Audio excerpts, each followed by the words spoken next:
안녕하세요. 달빛 야입니다.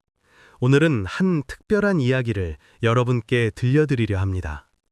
시집살이를 마친 당찬 며느리가 봄에 따사로운 어느 날 꽃가마에서 내린 후 처음으로 시댁의 문을 열고 들어섰습니다.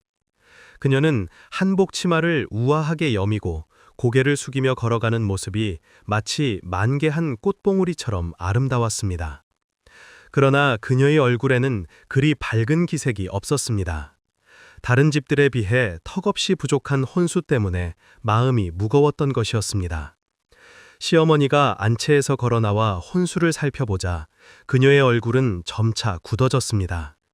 이불 두 채와 옷 몇 벌, 그리고 거기에 한 벌의 혼수만이 전부였던 것입니다. 이게 다란 말인가? 시어머니의 목소리에는 실망과 분노가 섞여 있었고 다른 집 며느리들이 가져온 화려한 혼수와 비교하니 초라함이 극에 달했습니다. 걸음걸이부터 영 시원치 않구나. 허리를 펴고 당당히 다녀야지. 이게 무슨 꼴인가? 시어머니는 매서운 눈빛으로 며느리를 아래 위로 훑어보며 속으로는 혼수의 부족함을 탓하며 불만을 쌓아갔습니다. 며느리는 가슴이 철렁 내려앉았지만 억지로 미소를 지으며 큰 절을 올렸습니다. 어머님, 문안 인사드립니다. 그러나 시어머니는 절조차 제대로 하지 못하는 며느리를 보며 실망했습니다. 무릎이 땅에 닿지도 않았네. 친정에서 뭘 배우고 왔는지 모르겠다. 혼수도 제대로 가져오지 않고 몸가짐은 엉성하니. 시어머니는 혼수가 부족한 것을 계기로 며느리의 모든 것이 못마땅하게 느껴졌습니다. 가난한 집 딸이라서 배운 게 없나 하는 의심까지 들었습니다. 며느리는 매사에 조심스럽게 행동했지만 무엇을 하든지 간에 시어머니의 눈에는 흠이 잡히는 것 같았습니다. 방 정리하는 것, 인사하는 것, 심지어 숨 쉬는 것까지 모든 것이 시어머니의 눈에는 못마땅해 보였습니다. 새벽이 밝기 전부터 며느리의 하루는 시작되었습니다. 아직 어둠이 가시지 않은 부엌에서 불을 지피고 우물가에서 물을 길어 마당을 쓸고 밥을 지었습니다. 손에 물집이 잡히고 허리가 아파도 쉴 틈이 없었습니다.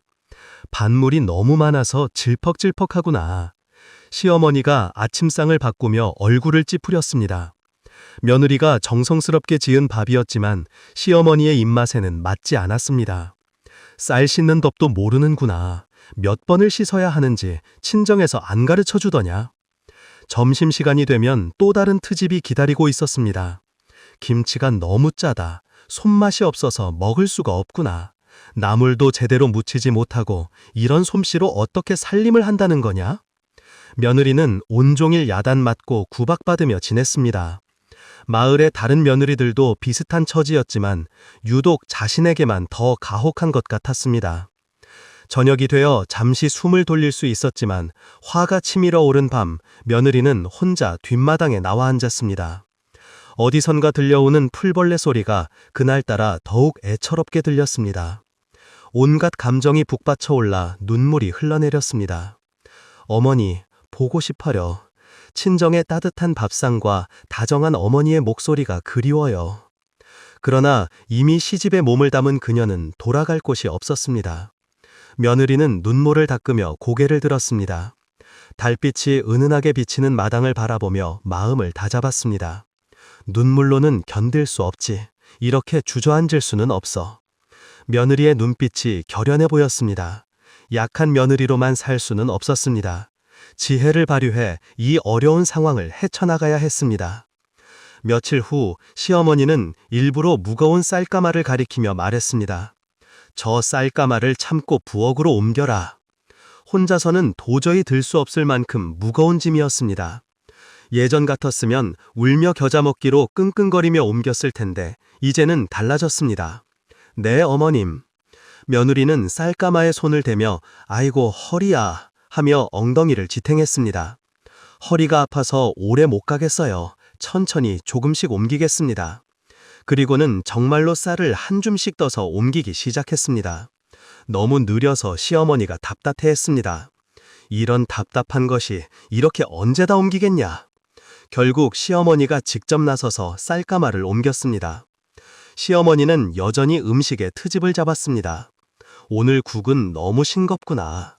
며느리는 미리 준비한 소금을 내놓았습니다. 어머님, 입맛에 맞게 간을 맞춰주세요. 김치가 너무 쉬다. 그럼 설탕을 조금 넣어드릴까요? 무엇을 트집 잡아도 며느리는 침착하게 해결책을 제시했습니다. 시어머니는 점점 할 말이 없어졌습니다. 우물물을 길어오는데 왜 일이 오래 걸리냐? 며느리는 일부러 더 천천히 걸었습니다.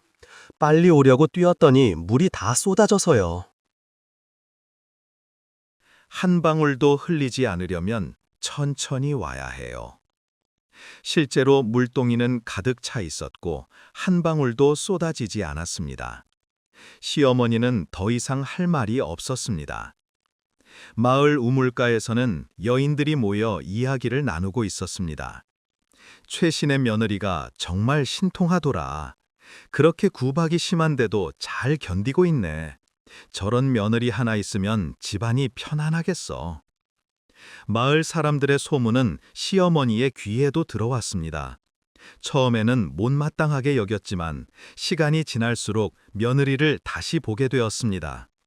이 아이 생각보다 만만치 않구나. 그런데 진정한 변화의 계기는 따로 있었습니다. 어느 날 시어머니가 갑자기 열병에 쓰러진 것입니다.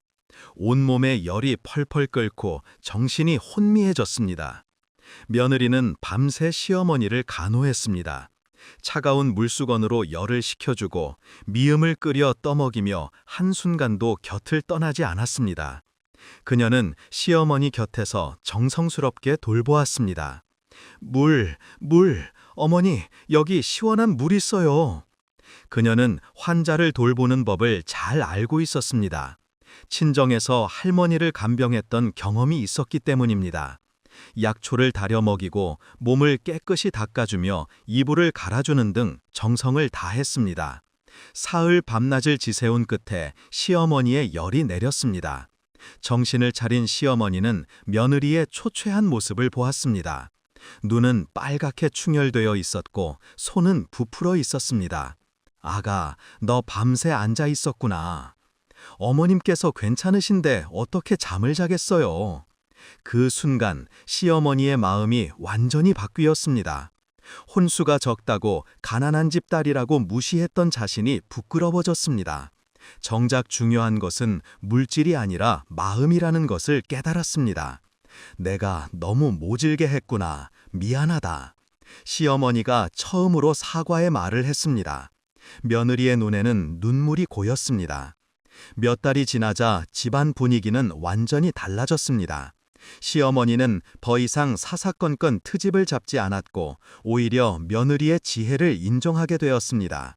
병을 통해 며느리의 진심을 알게 된 후 마음이 완전히 돌아선 것이었습니다. 네가 와서 우리 집이 더 화목해졌다.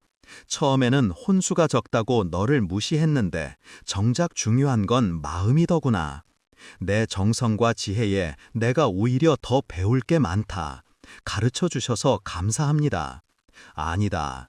혼수가 많고 적고가 뭐가 중요하냐. 이제 진짜 우리 집 며느리가 되었구나. 그날 밤 며느리는 달빛이 비치는 뒷마당에 다시 나와 앉았습니다. 예전처럼 눈물을 흘리는 것이 아니라 행복한 미소를 지었습니다. 눈물과 한숨으로는 아무것도 바뀌지 않아. 지혜와 인내가 있어야 바꿀 수 있구나. 그녀는 행복한 며느리가 되어 시어머니와 화목하게 살아갔습니다.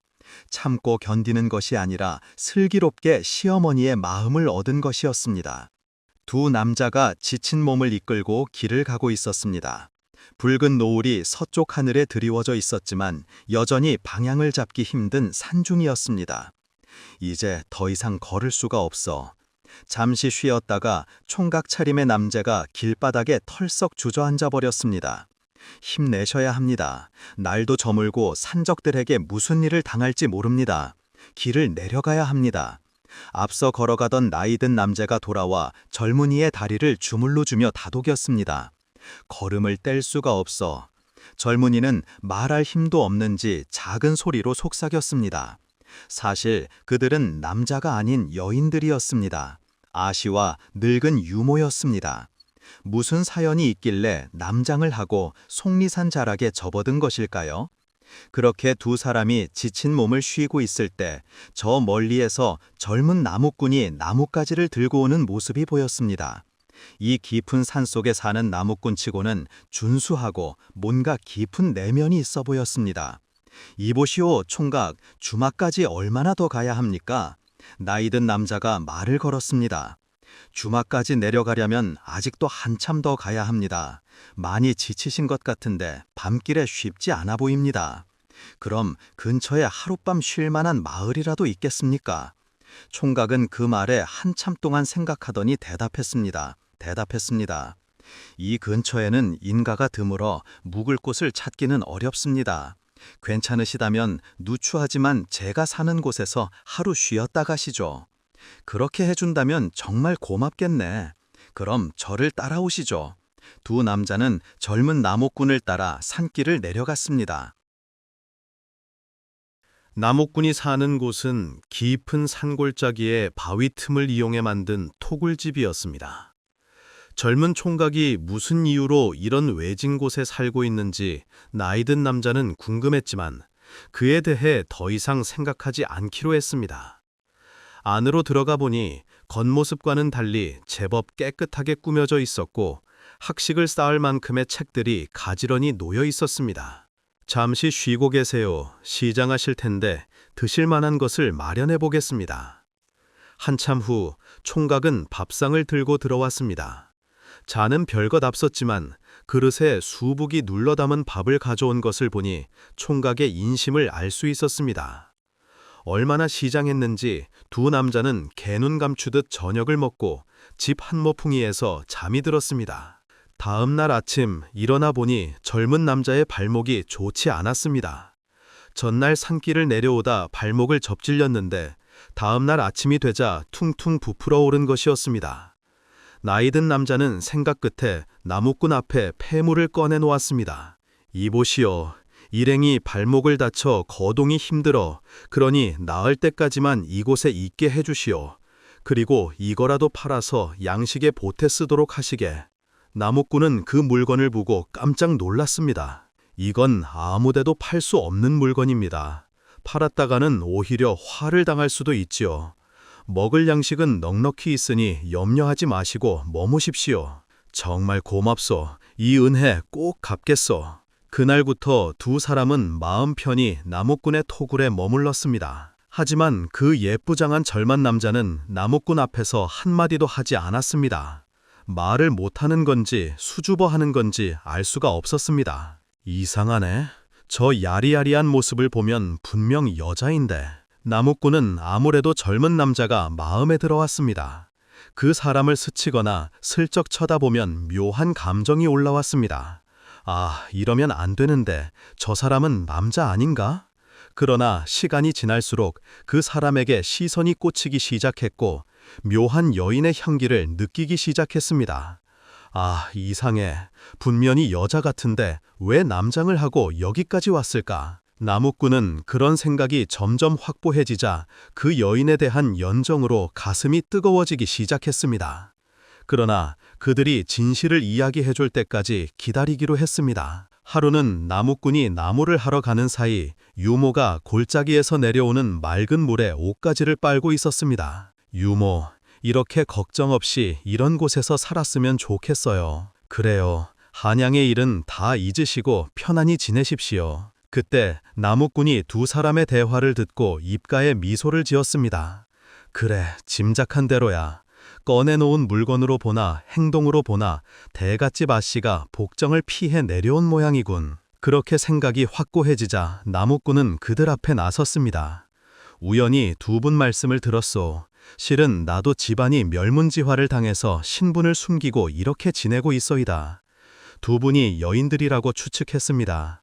계시는 동안 불편해하지 마시고 편히 지내십시오. 고맙소. 묵이겠는지요.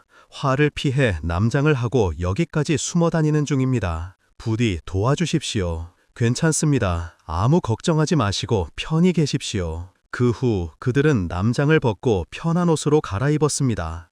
하지만 자신들의 실체는 밝히지 않았습니다. 젊은 여자는 단종을 폐하고 왕위에 오른 세조의 딸이었습니다.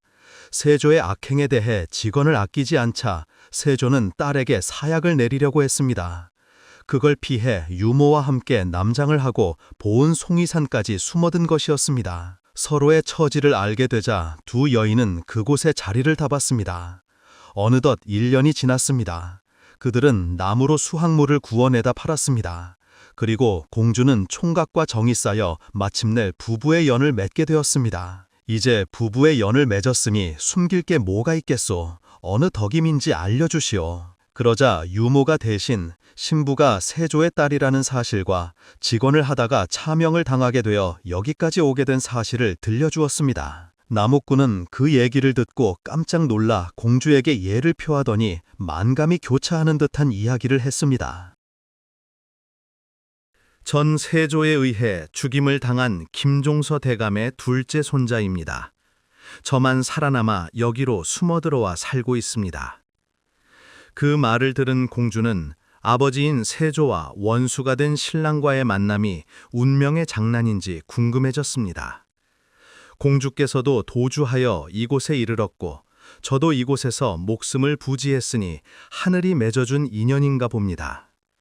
세월이 흐르면서 두 사람은 아이도 낳고 아픈 상처도 치유되었습니다. 그러나 후에 세조는 부스럼으로 고생하게 되자 자신의 악행을 뉘우치고 속죄를 위해 속류산 법주사에 갔다가 딸의 소식을 듣고 찾으려 했으나 끝내 딸은 세조를 만나주지 않았습니다. 이후 세조가 딸을 기다리며 진을 친 곳을 두 사람은 술을 구우며 살던 곳을 가마골이라고 불렀습니다. 우물가에서 만난 여인. 준수한 외모에 과거에 급제하고 벼슬길에 오른 김국은 억울하게 화를 입은 관리들과 함께 귀한 길에 오르게 되었습니다. 하지만 임금의 폭정이 날로 심해지면서 언제 더 큰 화가 미칠지 몰라 귀양지에서 몸을 숨겨 도망쳤습니다. 죄인이 도망갔으니 전국에 수배령이 내려지는 것은 당연했으며 잡히면 영락없이 죽을 판이었습니다. 그래서 김국은 이름과 성을 바꾸고 변장을 하여 정처 없이 길을 떠났습니다. 아는 사람의 눈에 띄면 잡힐까 두려워 산길을 따라 2달 만에 안성에 도착했습니다. 그날도 산등성이를 넘어 산길을 가고 있었습니다. 항상 쫓기는 몸이라 언제 어디서 얼굴을 아는 사람과 마주칠까봐 가슴이 조마조마했습니다. 정처 없이 피해 다니느라 몸은 수척해지고 옷은 남루해져 외모만 봐서는 영락없는 비렁뱅이처럼 보였습니다. 좀 쉬었다 갈 곳을 찾아봐야겠구나. 그런 생각을 하며 걷다 보니 산빛에 집 몇 채가 보였습니다. 배도 고프고 쉴 곳을 찾으려던 중 우물가에서 한 처녀가 물을 깃고 있었습니다. 이보시오, 갈증이 심해서 그런데 물 한 모금만 먹을 수 있겠소? 김국이 물 한 모금을 청하자 처녀는 얼굴을 붉히며 물 한 바가지를 떠서 우물가에 버들을 따서 물 위에 띄워두고 두 손으로 공손히 내미는 것이었습니다. 김국이 바가지를 받아들고 이상하게 생각하며 물었습니다. 마실 물에 왜 버들잎을 띄웠소? 처녀는 수줍어하며 대답했습니다. 갈증이 심하신 듯하여 급히 마시다가 체할까 걱정했어요. 처녀의 대답에 김국은 내심 그녀의 지혜에 감탄하며 물었습니다. 그대는 뉘집이요? 건마을 유기장의 딸입니다. 유기장이라면 당시에는 천한 신분이었습니다. 몸을 숨기기에 그런 집이 안성맞춤이라는 생각이 들어 김국은 물동이를 들고 가는 처녀를 따라가 하룻밤 묵기를 청했습니다. 다음 날 해가 중천에 떴지만 김국은 떠날 생각을 하지 않고 늑장을 피우자 마음씨 좋은 유기장 부부는 속히 떠나라고 재촉하지 않았습니다. 안연한 딸의 짝이 없어 고민하던 유기장 부부는 김국을 보니 행색은 남루하지만 언행이 침착하고 쓸만해 보였습니다. 사위로 삼아 6날이나 시키면 어떨까 하는 생각이 슬쩍 들었어요. 비록 떠돌이 사내지만 허우대는 멀쩡하니까요. 기거할 곳이 없으면 여기서 지내면서 6날이나 도와주는 게 어떻겠냐는 말에 김국은 기뻐하며 흔쾌히 승낙했습니다. 그날부터 김국은 유기 만드는 일을 부지런히 도왔습니다. 딸도 사내가 싫지 않은 표정이었습니다. 달포가 지나갈 무렵 그들은 냉수 한 사발을 따놓고 부부의 연을 맺었습니다. 사위가 된 김국은 신분을 숨기고 온갖 일을 도맡아 했습니다. 그러다가 가끔 먼 산을 바라보며 한숨을 내쉬었습니다. 남편의 얼굴에 수심이 가득한 걸 보고 아내가 물었습니다. 무슨 걱정이라도 있어요? 아니요, 걱정 무슨. 그러더니 하던 일을 계속했습니다. 유기장의 사위가 된 김국은 고향에 있는 부모 형제가 걱정이었습니다. 하지만 지금은 그저 기다릴 수밖에 다른 방도가 없었습니다. 김국은 근심을 잊으려고 일에 더 매진했습니다. 하지만 그런 심정으로 어찌 유기 굽는 일을 잘 해낼 수 있겠습니까? 마음이 콩밭에 가 있으니 말입니다. 다 만들어 놓은 유기를 망쳐 놓은 적이 한두 번이 아니었습니다. 사정을 모르는 유기장 부부는 김국을 후계자로 양성하려고 가르쳤지만 실력이 늘지 않고 영 싹수가 보이지 않자 근심에 쌓였습니다. 유기를 만드는데 손이라도 덜까 해서 사위로 삼았더니 실력이 전혀 늘지 않는군. 삼시세끼 반만 축내는 사위를 얻었어. 유기장은 잔소리를 하며 밥상머리에서 눈치를 주었습니다. 하지만 아내밖에 없었습니다. 그녀는 누룽지를 치마 속에 숨겨와서 남편의 배를 채우게 했고 김국을 알뜰살뜰 챙겼습니다. 김국은 그래도 남편이라고 밥값도 못하는 자신을 변함없이 대해주는 아내가 더없이 고마웠습니다. 5년이란 세월이 흘렀습니다. 그동안 나라의 권력이 바뀌면서 새로 즉위한 왕은 억울하게 모함을 당한 자들을 용서하고 복직시키라는 명을 내렸습니다. 그래서 조정에서는 억울하게 유배를 간 김국을 찾으려고 백방으로 수소문하고 있었습니다. 깊은 산골이었지만 김국의 귀에도 세상이 바뀌었다는 소식이 들려왔습니다. 그래서 김국은 자기가 직접 그 사실을 확인하고 싶었습니다. 어느 날 장인에게 청했습니다. 이번에 관에 바치는 유기는 제가 가지고 가겠습니다. 일도 서툴고 유기에 대해 잘 알지도 못하는데 무슨 수로 관에 상납하겠다는 말이냐. 내가 상납해도 되자마자 십상인데 그런 말도 안 되는 소리 하지 마라. 장인은 한마디로 거절했습니다.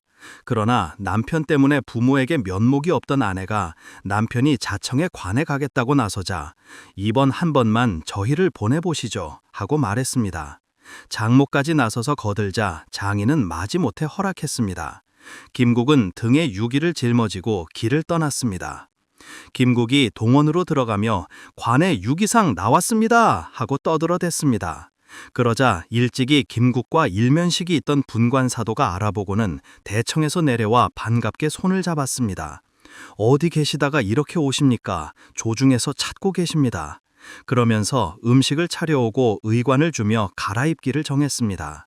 김국은 눈물을 흘리며 하늘에 감사했습니다. 그동안의 고생이 주마등처럼 스쳐 지나갔습니다. 유기장의 집에 의탁하고 목숨을 이어오다가 천만다행으로 살아나게 되었던 것입니다. 사또가 곧장 상경할 것을 재촉하자 김국은 고개를 저었습니다. 유기장의 집에 지금까지 의탁하였으니 이대로 갈 수 없어. 더구나 조강지처가 있는지라 기별하지 않고 떠날 순 없어. 내일 아침 찾아주시면 좋겠어. 사또는 김국의 뜻을 알고 그렇게 하기로 했습니다. 김국이 유기장의 집으로 돌아가 유기를 무사히 상납했습니다. 그러자 장인이 고개를 갸우뚱하며 밥만 축내는 줄 알았더니 그래도 쓸모가 있네 하고 칭찬을 했습니다. 이튿날 아침 사위가 아침 일찍 일어나 마당을 쓸고 멍석을 깔자 고개를 갸우뚱하며 장인이 물었습니다. 멍석을 깔아 무엇이냐? 오늘 사또가 우리 집에 행할 것입니다. 말도 안 되는 소리, 사또께서 누구신데 우리 집에 행하신단 말이냐? 어제 유기를 잘 바쳤다는 것도 헛소리 아니냐? 그때 마침 관하에서 아전이 돗자리를 가지고 헐떡거리며 뛰어오는 것이 보였습니다. 사또 행차하십니다. 유기장 부부는 당황하여 어찌할 바를 모르고 있었는데 얼마 후에 사또 행차가 들이닥쳤습니다. 사또가 도착하여 김국과 인사를 나눈 뒤에 부인에게 물었습니다. 부인은 어디 계시오? 정컨대 한번 배우고자 합니다. 김국이 아내를 불러 인사하게 하니 비록 옷은 남루하나 고운 외모가 조용히 흘러넘쳤습니다. 어려운 처지에 계실 때 아내의 힘으로 삶을 얻었으니 그 누가 이보다 더 할 수 있겠습니까? 사또는 아내를 보고 입이 마르게 칭송했습니다. 유기장 부부는 사위의 사정을 알게 되자 이제 큰일 났다고 생각하고 무릎을 꿇었습니다. 그러자 김국이 그들에게 다가갔습니다. 이론 아시지요? 아내의 부모는 내게도 부모입니다. 그리고 사또에게 말했습니다. 비록 신분은 낮으나 내가 이미 그에게 장가갔으니 내 조강지처입니다. 부탁하건대 가마를 내어주면 함께 가리다. 그리고 사또의 주선으로 아내와 함께 상경했습니다. 이후 김국은 차례로 요직에 올라 큰 일을 했으며 어려울 때 큰 도움을 준 아내를 친부모처럼 극진히 모셨습니다. 쥐면 터질까, 불면 날아갈까. 귀한 자식이었던 박생은 자신이 이루지 못한 꿈을 창현이가 이어받아 대과에 급제하여 가문을 세워주기를 바랐습니다. 글 공부에 조금도 소홀함이 없어야 한다는 것이 그의 신념이었습니다. 네, 아버님. 창현은 19살, 한창 활발한 시기였지만 엄격한 아버지 덕분에 여유를 가질 틈이 없었습니다. 창현의 목소리는 끊어졌다가 이어지기를 반복했습니다. 나름 봄 기운에 졸음이 온 탓이었습니다. 창현이 일이 좀 흐트러졌구나. 박승원의 호통이 이어졌습니다. 정신이 흐트러진 탓이다. 그래서 어떻게 뜻을 이루겠느냐. 아버지에게 불려온 장녀는 그날도 종아리에 회초리 자국이 남았습니다. 그만 좀 하세요. 창현이도 이제 어린애가 아니잖아요. 아직도 그렇게 회초리를 드시니. 보다 못한 부인이 한마디를 했지만 박생에게는 속이 경일기였습니다. 채통과 도리를 중시하는 양반이라고 해도 가난이 담장을 넘어와 끼니 걱정을 하며 사는 처지이다 보니 박생훈은 더욱 아들이라도 번듯하게 대과에 급제시키겠다는 바람이 커져간 같습니다. 그것만이 기울어져가는 집안을 세우는 길이라 믿었던 것입니다. 창현은 방으로 돌아와 회초리에 피멍이 든 종아리를 얼루만졌습니다. 수시로 맞아 이력이 났는데도 아직도 아버지의 회초리가 무서웠습니다. 잠깐 졸았을 뿐인데 아직도 이렇게 회초리를 드시니. 회초리를 든 박생도 기분이 좋지 않았습니다. 더구나 아내에게 핀잔을 듣고 나니 아들에게 미안하고 애틋한 마음마저 드는 것이었습니다. 창현이 이리 좀 건너오너라. 박생우는 창현을 불러들였습니다. 며칠 있으면 한식이니 이번엔 내가 성묘를 다녀와라. 머리도 좀 식히고. 제가요? 그래, 나들이 옷으로 정결하게 입고 가도록 해라. 그래서 창현은 한 벌뿐인 나들이 옷을 손질하여 차려입고 창녕에 있는 선영을 가려고 팔도고개를 향해 길을 나섰습니다. 가제골 가까이 있었을 때 선영의 장정들이 다가와 주위를 에워싸는 것이었습니다. 누구요? 왜 이러는 거요? 그러자 그중 한 사내가 앞으로 나섰습니다. 이진사 어르신께서 모시오 하십니다. 이진사? 모르시는 분인데 왜 나를 오라는 거예요? 가보시면 압니다. 꼭 모시오라십니다. 창현은 사내들에 이끌려 준비해둔 말에 올라탔습니다. 이 자들이 나를 어디로 데려가려는 거지? 창현은 사내들에게 납치되다시피 하여 말을 타고 어디론가 가게 되었습니다. 도착한 곳은 떡 벌어진 기와집 앞이었습니다. 자, 도착했습니다. 여기서 잠시 기다리시죠. 한 사내가 들어가더니 잠시 후 다시 나왔습니다. 진사님께서 모셔오시랍니다. 창현은 그를 따라 이진사 앞으로 갔습니다. 험악한 인물이라 생각했던 이진사는 품이 있고 점잖은 모습이었습니다. 오늘 수고가 많았네. 난 이진사라고 하네. 차는 성함이 어떻게 되나? 박창현이라 합니다. 박씨, 성원은 했나? 아직 혼자 몸입니다. 그런데 초면에 무슨 일로 저를 보자 하셨는지요? 나에게 딸이 하나 있네. 이것도 인연인데 내 딸을 한번 만나보게. 창현은 기가 막혔습니다. 성일에 올랐다가 납치되어 생판 모르는 집에 오게 되었는데 난데없이 딸을 만나라는 것은 법도에도 어긋나는 일이었습니다. 내 딸이 팔자가 기구해서 정원을 하자마자 남편감이 세상을 떠나고 말았네. 남자 한번 만나보지 못한 내 딸이 까맣고 아부가 되고 만 거야. 내 딸 한이라도 풀어주려고 이렇게 자네가 누군지도 모르고 데리고 왔네. 그런데 어디 가는 길인가? 창녕에 성묘를 가던 중입니다. 내일 아침에 말을 내어줄 테니 타고 가게. 금방 다녀올 수 있어. 이진사는 처음에는 단순히 딸의 한을 풀어준다는 생각이었지만 창현의 됨됨이와 집안을 보고는 사위로 삼아야겠다는 마음이 들기 시작했습니다. 거기 누구느냐? 이진사는 여종을 불러 창현을 별채로 데려가라 지시했습니다. 여종을 따라가서 별채에 들어가니 진수성찬이 차려져 있었고 그 앞에 아리따운 여인이 앉아 있었습니다. 저는 보아라 하옵니다. 아버님의 분부로 뵙긴 하지만 몹시 부끄럽습니다. 나도 마찬가지요. 두 사람은 부끄럽고 어색해서 얼굴을 붉혔습니다. 창현은 성길의 여인을 만나고 있는 걸 아버지가 알면 불로령이 떨어질 거라는 생각에 오금이 절지만 보아의 아름다운 모습 앞에 다른 생각을 할 겨를이 없었습니다. 그렇게 그들은 하룻밤을 보냈습니다. 창현은 눈을 뜨고 옆에 누운 보아를 바라보며 아버지의 정원 허락을 받을 생각에 걱정이 앞섰습니다. 아침 일찍 창현은 이진사가 내어준 말을 타고 창녕산의 영감을 찾아가 선영을 들러 성묘를 했습니다. 박생오는 생편이 나아졌나? 도련님이 말까지 타고 왔네.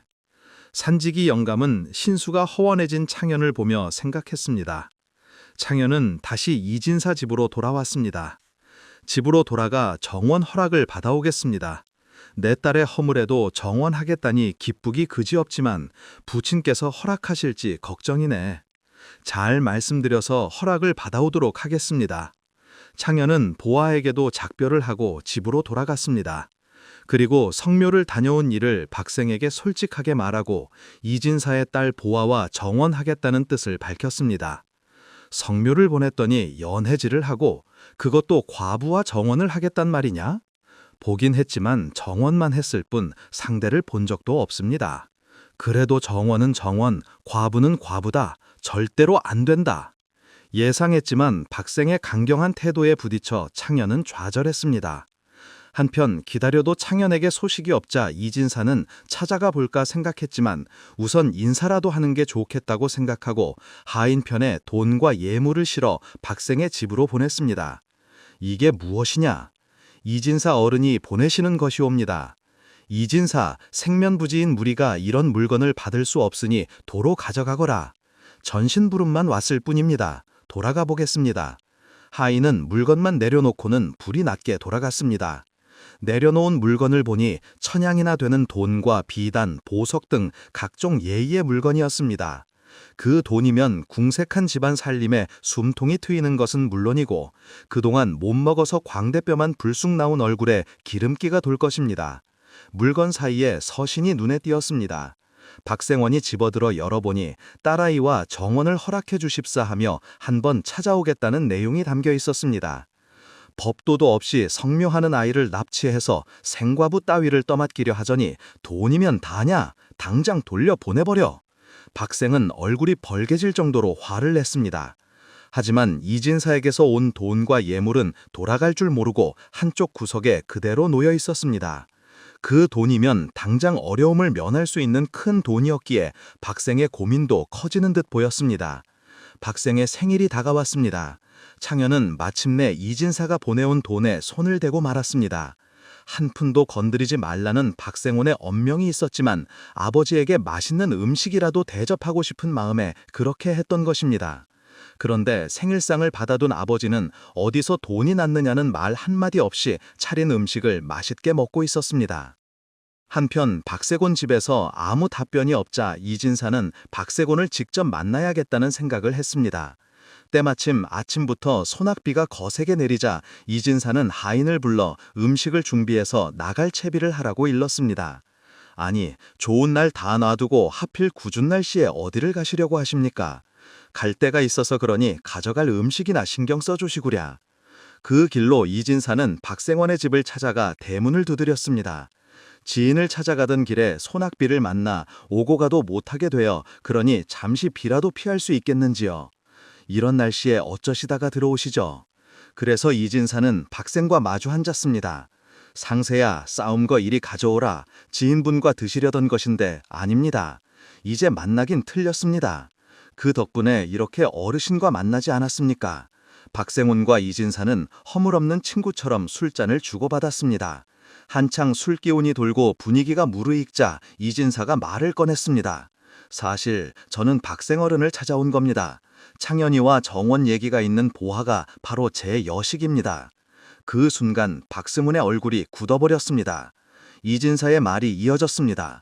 허물 많은 딸아이를 가진 아비라 부족한지 알지만 아드님을 보자마자 사위로 삼고 싶어 이렇게 결례를 무릅쓰고 찾아뵙게 되었습니다. 가만히 듣고 있던 박생온이 술잔을 내려놓았습니다. 창현이 어디 있느냐? 아버지 부름에 뛰어온 창현은 이진사를 보고 깜짝 놀랐습니다. 왜 그렇게 서 있느냐? 장인 어른께 술 한 잔 따라드리지 않고. 내 아버지 창현과 보아는 정원을 하고 이진사와 박생은 사돈이 되었습니다. 그 일을 계기로 박생은 모든 일이 자기 뜻대로 되는 것이 아니라는 것을 인정하게 되었으며 아들의 인생을 조용히 바라보기로 했습니다. 미래를 꿰뚫어보는 사나이. 하늘에 구름 한 점 없는 맑고 청명한 가을날이었다. 마을 공터에는 아이들이 모여 자치기 놀이를 하고 있었다. 자치기 놀이는 짧은 막대를 긴 막대로 뛰어오르게 한 후 뛰어오른 막대를 긴 막대로 멀리 쳐내는 놀이였다. 그러던 중 모여있는 아이들 사이에서 비명이 울려 퍼졌다. 은하, 왜 그래? 아, 눈에 맞았어. 날아온 막대에 눈을 맞은 것이었다. 그날의 사고로 은하는 앞을 볼 수 없게 되고 말았다. 9살이 된 은관이는 어린 나이에 큰 시련을 겪고 두문불출하며 방에 틀어박혔다. 은관, 잠깐 나가서 바람이라도 쐬고 오너라. 싫어요. 애들이 놀려요. 나가기 싫어요. 날이 갈수록 소심해지고 예민해지는 은관이를 보며 부모는 걱정이 태산이었다. 그때 이웃에 사는 꼬치가 있었는데 두 사람은 같은 날 태어난 동갑이었다. 그래서 그런지 은관이와 꼬치는 어릴 때부터 소꿉놀이를 하며 친한 친구 이상으로 지냈다. 그런 은관이를 보며 꼬치는 어린 마음에 가슴이 아팠다. 동네 아이들이 앞을 못 본다고 은관이를 놀리는 모습을 보면 놀린 아이를 끝까지 쫓아가서 매몰차게 혼내주곤 했다. 꼬치는 이름과는 달리 몸집이 크고 성격도 무척 활달했다. 은관이와 소꿉놀이를 할 때도 은관이는 어머니 역할을 하고 꼬치는 아버지 역할을 하곤 했다. 은관이는 성격이 얌전하고 총명했다. 글도 일찍 깨우쳐 장터에 가서 낡은 서적을 사서 밤새도록 읽거나 생각나는 대로 이야깃거리를 써서 놀러온 꼬치에게 들려주곤 했다. 꼬치가 알지 못하는 세상을 은관이는 어디서 알았는지 꼬치에게 너무도 재미있고 유쾌하게 들려주곤 했다. 이런 봄에는 따뜻한 양지에 앉아 봄눈이 녹는 걸 구경하며 도란도란 이야기꽃을 피웠고 여름에는 시원한 정자에 앉아 밤하늘을 구경하며 모깃불을 피워놓고 별을 보며 이야기를 나누었다. 그런데 은관이가 사고를 당하고 나자 꼬치와의 관계도 서먹해졌다. 성격이 까칠해진 은관이는 방 안에 틀어박혀 아무도 만나려 하지 않았다. 꼬치가 온 기척이라도 나면 방 안 문을 더 꽁꽁 걸어 잠그고 꼼짝도 하지 않았다. 이런 은관을 보며 부모는 걱정이 태산 같았고 꼬치는 속이 상했다. 은관, 문 좀 열어봐. 날씨가 너무 좋아. 하지만 은관의 묵묵부답은 계속되었다. 이렇게 몇 해가 지났다. 은관이가 13살이 되었을 때였다. 이제 은희를 반수로 시켜보면 어떻겠나? 반수요? 앞니를 잠치고 도경을 엎는다는 그 반수 말인가요? 그러네. 앞을 못 보는 대신 앞니를 본다고 하지 않나? 이웃에 사는 홍첨지가 하는 말에 은관의 부모는 은관이를 설득했다. 몇 년을 방 안에 틀어박혀 꼼짝없이 지내던 은관이도 슬슬 지루해졌는지 흔쾌히 동의했다. 은아, 잘 생각했어. 너는 잘할 거야. 은관이가 이름난 판수에게 간다는 소식을 듣고 꼬치는 한 걸음에 달려왔다. 은아, 잘 배우고 와. 나는 너를 기다릴 거야. 이제 은관이에게는 꼬치는 단순한 친구가 아니었다. 남자처럼 기골이 장대하고 뚝심이 있는 꼬치는 은관이를 신랑감으로 점 찍어 놓은 것이었다. 그 후 은관은 장안의 이름난 판수 수하에 들어가 판수의 길로 들어서게 되었다. 나라에서도 앞을 못 보는 장애가 있는 사람들을 뽑아 악기를 다루는 일이나 천문 점성술을 익히게 하고 경전을 외워서 나라 제사를 담당하게 했다. 장성한 나이가 되어 이름이 널리 알려질 만큼 유명한 판수가 되었다. 못 보는 사위를 얻게 된다며 울고불고 난리치던 꼬치의 부모도 은관이의 이름이 알려지고 돈도 꽤 벌자 사위로 인정하기 시작했다. 여보, 고맙소. 내가 세상에 나가 자유롭게 일할 수 있는 건 다 당신 덕분이요. 첫날 밤 은관은 진심으로 꼬치에게 말했다. 별 말씀을요. 당신이 특별해서 그렇지요. 정말 고맙소. 내 살아있는 동안 당신을 위해 최선을 다하겠소. 은관은 꼬치를 품에 안으며 진심으로 고마워했다. 정말 그들의 결혼 생활은 이웃들의 부러움을 살 만큼 행복했고 웃음꽃이 피었다. 은관은 날로 명성이 더해갔다. 에로라 하는 대감집의 태기를 정하고 기룡 화복과 같은 집안 대수사를 정확하게 맞추는 바람에 장안에서 정판수하면 모르는 이가 없을 정도였다. 한 번은 귀골이 장대한 사내가 은관을 찾아와 무관의 뜻을 두고 있는데 언제쯤 벼슬길에 오를 수 있을지를 물었다. 아무래도 나루토에 나가 배에 오르시어 귀인을 만나 출세를 하게 될 쌍이요. 나루토에 나가 배를 타라니 그게 무슨 소리요? 내 말을 믿고 꼭 그렇게 하시오. 그리고 칼난자루를 품에 놓고 가시오. 산내는 워낙 쪽집게로 알려진 은관의 말인지라 무시할 수 없었다. 은관이 말한 그날 그 시간에 산내는 나루토에 나가 배에 올랐다. 배에는 지체가 높아 보이는 노인이 젊은 남자를 대동하고 타고 있었다. 그런데 배가 강 한복판에 이르자 갑자기 젊은 남자가 들고 있던 칼을 빼더니 노인을 해치려고 달려들었다. 아니 왜 이러느냐? 넌 누구냐? 난 3년 전 대감 때문에 귀양을 가서 목숨을 끊은 이참판의 아들이요. 붙인 원수를 갚으려고 기회를 보고 있었어. 그 순간 산내는 번개같이 몸을 날려 젊은 남자를 때려 눕히고 노인을 구했다. 고맙네. 난 이조판서 서영탁이라 하네. 3년 전 정탁 비리를 저질러 관직을 파하고 귀양을 보낸 자의 아들이 그동안 신분을 숨기고 있었네. 산내는 정신을 잃은 젊은 남자가 깨어나기 전에 그를 꽁꽁 묶어두었다. 배가 기울 때 인사를 하고 떠나려 하는데 서대감이 불러세웠다. 보아하니 무술 솜씨가 보통이 아니던데 무관이 되려고 하는 중이옵니다. 그렇다면 내가 도와주도록 하지. 그렇게 은관의 말대로 산내는 나루토에서 귀인을 만나 출세를 하게 되었다. 언젠가 정판수에게 혈색이 좋은 박참봉이란 자가 찾아왔다. 올해 내 신수가 어떤지 좀 봐주시오. 복채는 넉넉히 드리겠소. 한참 얼굴을 살피더니 정판수가 말을 꺼냈다. 평소 약주를 무척 좋아하시는군요. 올해는 약주 때문에 큰 불행을 겪을 수 있소이다. 집에 가시거든 눈에 띄는 곳마다 참을 인자를 적어 놓으시오. 그러면 불행을 막을 수 있을 것이오. 박참봉은 복을 받는다는 말을 기대했으나 불행을 조심하라는 소리를 듣자 기분이 상했는지 야박하게 돈을 내놓았다. 참을 인자를 도와서 붙여놓으라니 뭔 똥단지 같은 소리예요. 하지만 집에 돌아가 생각해보니 불행이 올 수 있다는 말이 마음에 걸렸다. 그래서 정판수의 말대로 참을 인자를 적어 눈에 잘 띄는 곳 여기저기에 붙여놓았다. 며칠 후 달빛이 휘영청 밝은 밤에 박참봉은 술을 건화하게 걸치고 갈짓걸음으로 집에 돌아왔다. 사랑채로 발걸음을 옮기는데 부인이 자는 방에서 두런거리는 소리가 들리는 것이었다. 야밤에 외관 남자를 물러들여 바람을 피우려는 술김에 칼을 빼들고 부인이 자는 방으로 내달렸다. 그리고는 막 방문을 열려는 순간 방문 위에 걸린 참을 인자에 시선이 꽂혔다. 아, 진정하자, 진정해. 그리고는 조용히 부인을 불렀다. 부인, 나도 없는데 누가 온 거야? 영감, 잊어 오셨어요. 고모님과 조카가 와서 오랜만에 담소를 나누는 중이에요. 박참봉은 칼을 숨기고 가슴을 쓸어내렸다. 참을 인자를 보지 못했더라면 어쩔 뻔했는가. 다음 날 박참봉은 정판수를 찾아갔다. 판수가 나를 살려주었어. 그 참을 인자가 아니었으면 난 이미 죽은 목숨이요. 그러더니 많은 돈을 꺼내놓고 돌아갔다. 세월이 흘러 정판수의 나이 60이 넘었을 무렵이었다. 어느 날 정판수가 아내와 아들을 불렀다. 임자, 그동안 성취하는 나를 돌보느라 고생이 많았소. 지만아, 어머니 잘 모셔야 한다. 갑자기 뭔 그런 말을 해요. 어디 가실 사람처럼 이제 내 수명이 얼마 남지 않았소.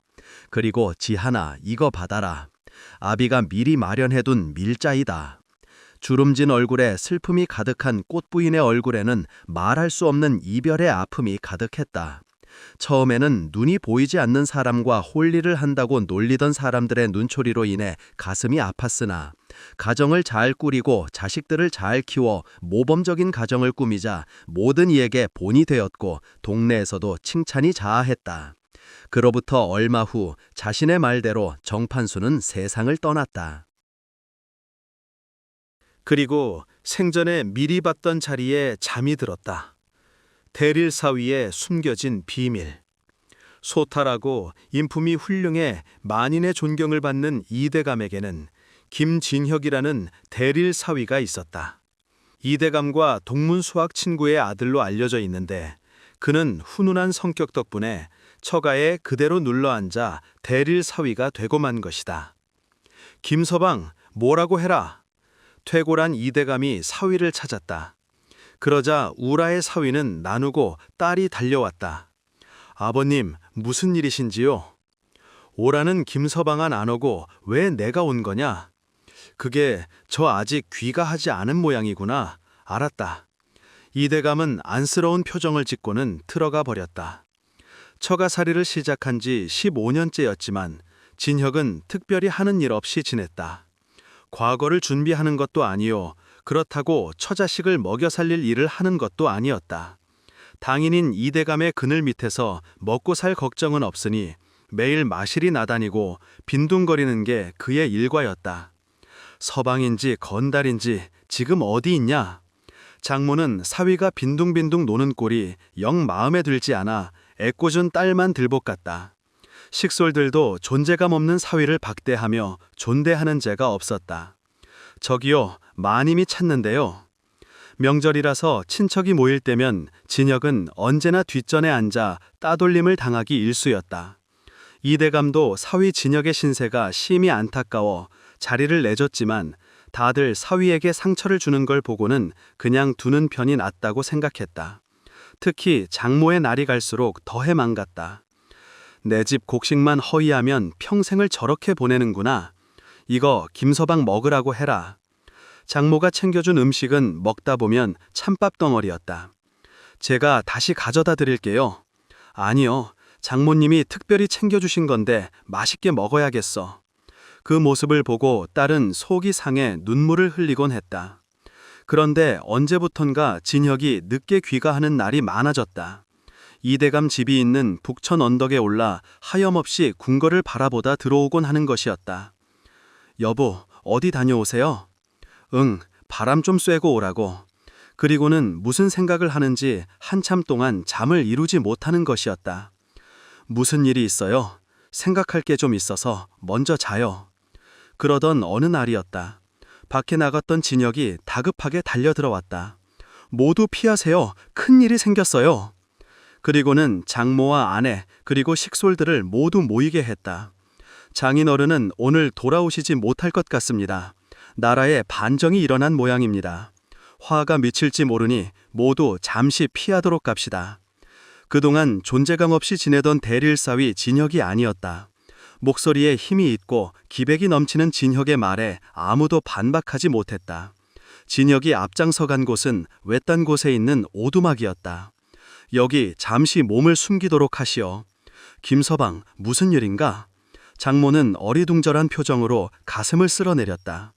장모님, 여기서 절대 나가시면 안 됩니다. 멀리 보이는 궁궐에 무슨 일이 벌어진 듯 함성과 아우성이 바람을 타고 아련하게 들려오고 있었다. 가족들은 두려움 속에서 밤을 지새웠다. 다음 날이 밝자 진혁은 조심스럽게 밖으로 나갔다가 들어왔다. 무슨 일이에요? 아내가 얼어붙은 얼굴로 진혁에게 물었다. 생각했던 대로요. 반정이 일어났고 장인어른도 옥에 갇히셨어. 대감께서 무슨 잘못이 있으시다고. 진혁은 아내의 손을 붙잡았다. 여보, 아무래도 어디 좀 다녀와야겠어. 장모님 모시고 기다리시오. 그러더니 오두막을 나서 자취를 감추었다. 15년 전 진혁과 이대감, 그 당시에는 이승지의 딸의 혼례 날이었다. 혼례를 치르는 날 말을 타고 급히 찾아온 남자가 이승지를 찾았다. 두 사람이 사랑방에서 한참 동안 이야기를 나눈 뒤 남자가 심각한 얼굴을 하고 떠났다. 혼례가 끝나고 난 뒤 뜻밖의 소식이 전해졌다. 진혁의 부친이며 이승지의 친구인 홍문관 부재학이 숙청되어 옥에 갇혔다는 소식이었다. 혼례가 끝난 후 이승지가 사위를 불러 슬픈 소식을 전하며 말했다. 부친의 이름은 발설하지 말게. 자네 이제부터 내 대사위로 살아야 하네. 그렇게 모든 걸 비밀에 붙이고 살아온 지 15년. 아무 일도 할 수 없었던 이유가 바로 그 때문이었다. 반정이 일어나 이대감마저 진역과 같은 처지가 되고 말았으니 인생사 기룡화복을 어찌 예측할 수 있단 말인가. 여러 날이 지난 후 마침내 진역이 돌아왔다. 자, 나와 함께 갑시다. 장모님, 이제부터 제가 모시도록 하겠습니다. 진역은 아내와 장모, 식솔들을 이끌고 예전에 살던 본가로 들어갔다. 그 후 진역은 쓰러진 가문을 다시 일으키고 관직에 올라 부친의 뜻을 이어갔다.